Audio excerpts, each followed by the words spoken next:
Hello again. Hey, on this subject of the dirty tricks that Hillary's campaign has run, and about the fake news, coming from the mainstream media, the pot calling the kettle black, this sort of thing.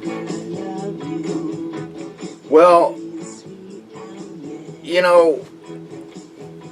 we got to figure out who the handlers of the MSM are, and I strongly contend it's this New World Order cabal, and that includes the money printing class. That would be the Federal Reservist and all this, the World Bank, all these kind of people that are into the money printing operation. And all these associated minions and sycophants. They're the ones running the mainstream media. They're the handlers. So there's a constant, perpetual spin on the news. And it's often done through omission of facts. And omitting discussing topics that are of great interest to the public, yet they just, nobody cares about chemtrails. Nobody cares about, this phony baloney business with Sandy Hook. Who's this dad who's purportedly his daughter was killed, his child was killed in this shootout at Sandy Hook, and he's got to put on his acting face. There's actual footage of this. Just this constant spin of omission. Ignoring 2,200 plus architects and engineers for 9/11 truth, for example. Their spin, they get their statistics from official governmental sources that omit entire. You take, for instance, the like I mentioned before, the statistics on inflation, and they say, we're not going to include what has really dramatically inflated, which is housing costs. And they're going to say, we don't feel need, even though it's an essential human need. And of course, if anything is included, it ought to be essential human needs in this market basket of goods supposedly they're calculating to come up with their inflation figures. The same thing goes for the unemployment. The same thing goes for poverty. Okay, it's been exploding. So the mainstream media they are duplicitous, and they're bankrupt, they are devious, and they are negligent. They are degenerate. That's what they are. These are the purveyors of the fake news. And we've all got to understand that. Like I mentioned, I feel a little out of sorts using this camera because, just knowing that I can pause it with my little remote control with my other camera gave me a great deal of security and comfort. But when I can't do that, I feel like a fish out of water here, and I set my timer again to make sure I don't go over because I want to upload these videos in small chunks. And this fully digital camera that's got this card, and uploading these things is a real drag, man. For whatever reason, they're making it hard. And it's very annoying to me. It's taking longer. In fact, I'm uploading the last video I made right now on YouTube, and to upload that 15-minute video, let's see, it's going to take about an hour, and that's longer than it took me with the mini DV tapes, and I don't understand that. And this is progress. I mean, this is an example of regression, more regression in technology. It's like, wait a minute, you want stuff to be more efficient, work more quickly, but that's the opposite seems to be happening here.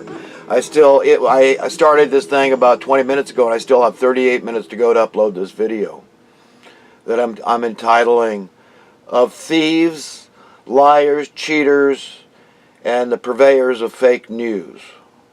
I think is what I'll change the title to. I first put "Murderers and Fake News."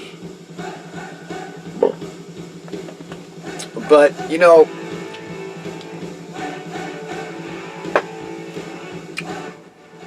Hillary and the people working for her campaign, the dirty tricks go back to, who was that woman that got busted for, I can't remember her name. But she was the campaign manager, and she got in a lot of trouble. There was a lot of funny business. They announced that she had won California before the results were in. And, it turns out actually what so many people thought was going to happen happened. And that is that Hillary stole the campaign, the primary, from Bernie Sanders. So that was the first dirty trick she's pulled in this campaign. These machines, a lot of them are owned by George Soros, too. I mentioned that character. He's definitely a black hat. He's some kind of a sociopathic, psychopathic, warmongering, Third Reich type of guy. I don't know, this New World Order, this guy, he's up there. He's up in the levels, and he's not the kind of character you want to hang out with, as far as I'm concerned. I find all these people despicable, and I don't want to be around them. I know that. So anyhow, the dirty tricks just go on and on. I listed a few earlier before I got digressed into other subjects. But, I was talking about what Bill Clinton did to steal the wealth of our nation through allowing the Glass-Steagall Act to expire. This is horrible. People got to understand the implications of this. The debasement of your currency through the rising cost of living. The fact that the cost of living is a direct tax upon the people. And remember, the poor have to pay that tax. It's a tax on the poor. It's a way for them to circumvent. Well, we don't tax the poor. They don't pay tax. Look, the government is complicit in all this. This is why I'm always saying the government has become fascist. And the motivation for the government to be complicit is to drive up real estate prices, housing prices. Housing is real estate. Is because they get a bigger chunk of change, okay, through doing the tax assessor's office, right? Oh, your property went up in worth, right? Or it sold for more, whatever it is. Well, we're going to charge you tax, a percentage based on that figure. So you understand their incentive, the motivation is very clear. We've got no oversight. We've got no checks and balances. We've got no unbiased third party that can step in and say, this is madness.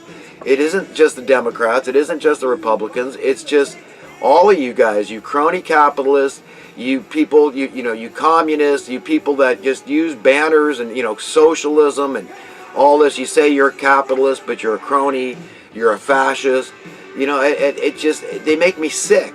And they just cram stuff down people's throats. These are like the spoiled, bratty children, murderous, spoiled, bratty children that need to be put in their place, okay? And that's what's coming. So that's the good news. That's what we've got to look forward to.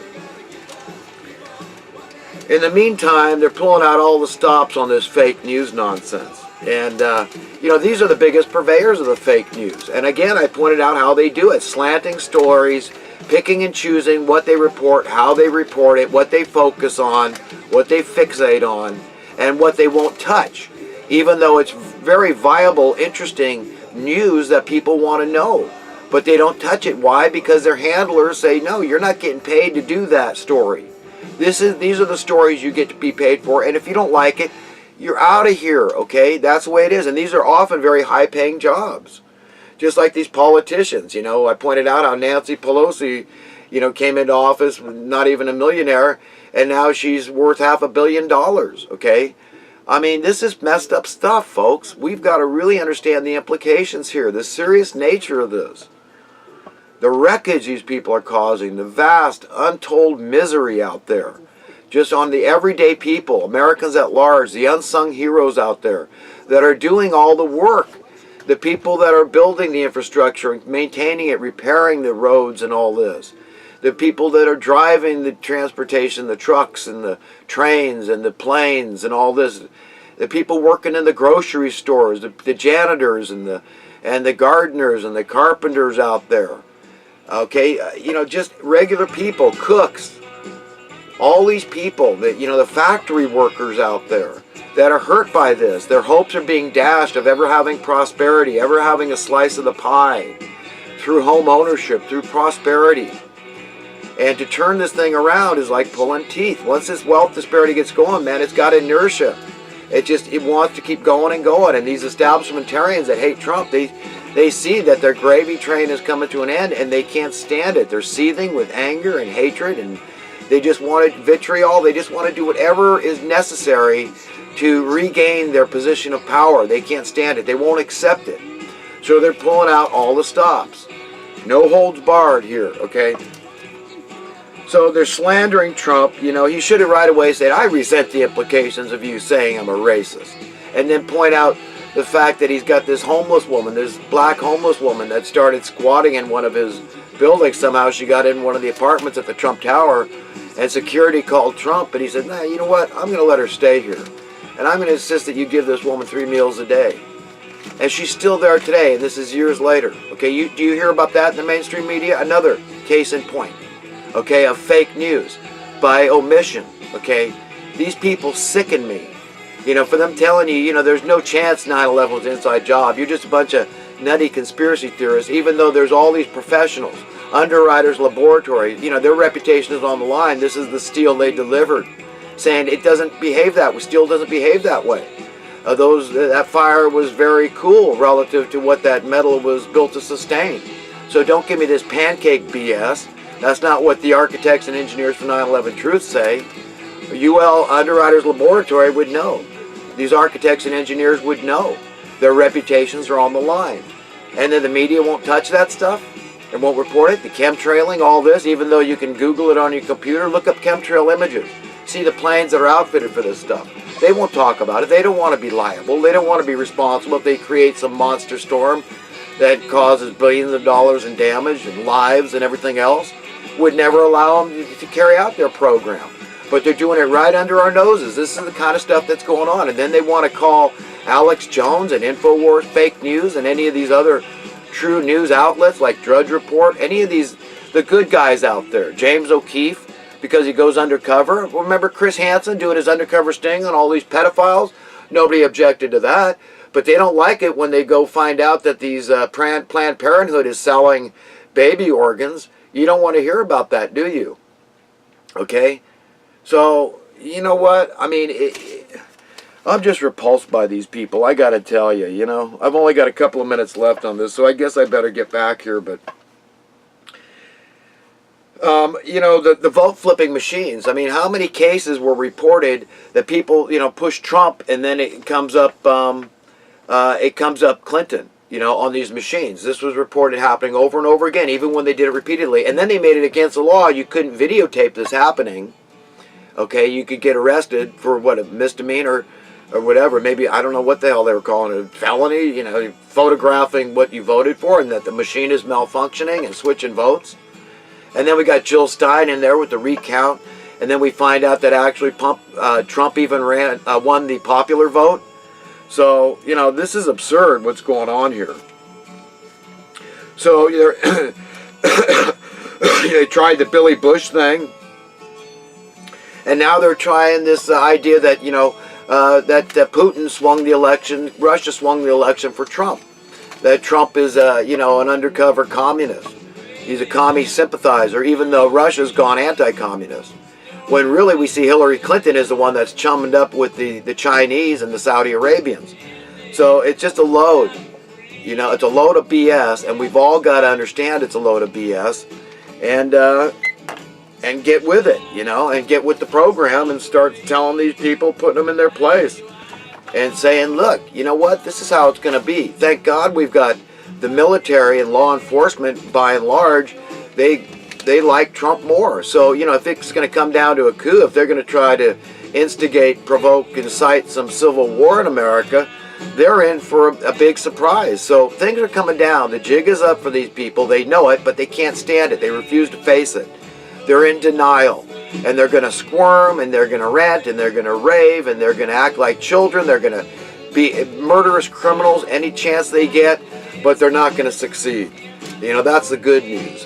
I mean, they may do something. They may pull some horrific false flag. They'd like to all hide underground and start some, you know, nuclear Armageddon if they could. But, you know, it's up to God if he's going to let them get away with such a thing. And I don't think he is, personally. That's just my opinion, but I don't think he is.